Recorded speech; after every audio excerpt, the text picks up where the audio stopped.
இந்த புக்கோட தலைப்பு லில்லி கேட்ட கேள்வி. இதோட ஆசிரியர் யார் அப்படின்னா கலையரசி.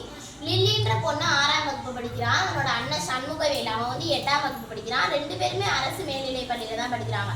லில்லி வந்து புத்திசாலியான பெண்ணு.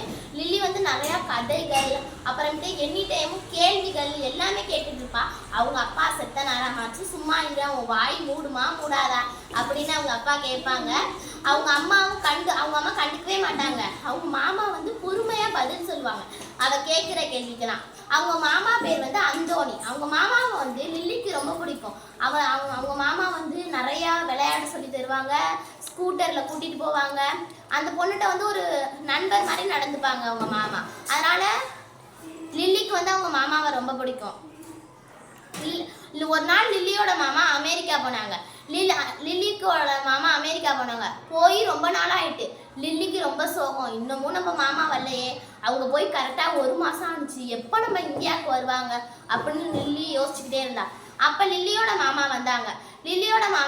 ஒரு பெரிய லக்கேஜ் ஒன்று எடுத்துகிட்டு வந்தாங்க. ஆனால் அதில் என்ன இருக்குன்னு லில்லிக்கோ, லில்லியோட அப்பாக்கோ, லில்லியோட அண்ணனுக்கோ, லில்லியோட அம்மாவுக்கோ யாருக்குமே தெரியாது அவன் என்ன எடுத்துகிட்டு வந்தாங்க. அவங்க மாமா என்ன எடுத்துகிட்டு வந்தாங்கன்னு. அந்தோணி வந்து அதை அப்படியே ஒரு இதில் வச்சுட்டான். அங்கே ஒரு அலமாரம் ஒன்று இருந்துச்சு, அதில் அங்கே அப்படியே வச்சுட்டான் லில்லியோட மாமா அந்தோணி. ஒரு நாள் லில்லிக்கு வந்து ஸ்கூல் விடுமுறை, பள்ளி வந்து விடுமுறை. அப்போ வந்து அதை எடுத்துகிட்டு வந்து கொடுத்தான் அவனுக்கு. அதை திறந்தா அதில் என்ன இருக்குது அப்படின்னு பார்த்தா அவளுக்கு பிடிச்ச அவ்வளோ சாக்லேட். ஒவ்வொரு சாக்லேட்டும் அவ்வளோ கலராக இருந்துச்சு. அவ்வளோ சாக்லேட்டையும் அவள் எல்லாத்தையும் அவள் ஆசை தீர திருப்தி தீர சாப்பிட்டா. எல்லாம் சாப்பிட்டா. அதோட அவங்க மாமா சாக்லேட் மட்டும் இல்லை, அவளுக்கும் அவங்க அண்ணனுக்கும் நிறைய பரிசுகளும் வாங்கிட்டு வந்தான். அவங்க அண்ணனுக்கு என்ன இருந்துச்சு அப்படின்னு பார்த்தீங்கன்னா ரிமோட் கார். ஆனால் லில்லிக்கு என்ன இருந்துச்சு அப்படின்னு பார்த்தீங்கன்னா சட்டி, சமைப்போம்ல அந்த சட்டி. அதை பார்க்கவும் அவளுக்கு அவ்வளோ கோபமாக இருக்குது. அவ்வளோ கோபம், அப்படியே மூஞ்செல்லாம் சொங்கி போச்சு. ஏமா சோகமாக இருக்க, அவனுக்கு மட்டும் ரிமோட் கார், எனக்கு மட்டும் சட்டியா அப்படின்னு.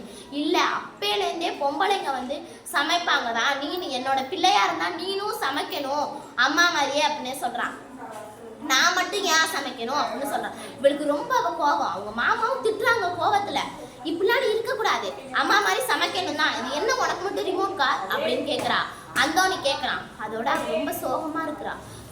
ரொம்ப அழுதுட்டு சரின்னு விட்டுட்டா. அதுக்கப்புறம் அந்தோணி வந்து இவன் மனசை புரிஞ்சுக்கிட்டு, சரி உனக்கு நான் இது பிடிக்கும்னாமா வாங்கிட்டு வந்தேன், நீ உனக்கு பிடிக்காதுன்னு எனக்கு தெரியாது அப்படின்னு அவள்கிட்ட சமாளிக்கிறாங்க. சரி உனக்கு என்ன வேணும் அப்படின்னு கேட்குறாங்க. எனக்கு ஜெட் வேணும்னு சொல்கிறா.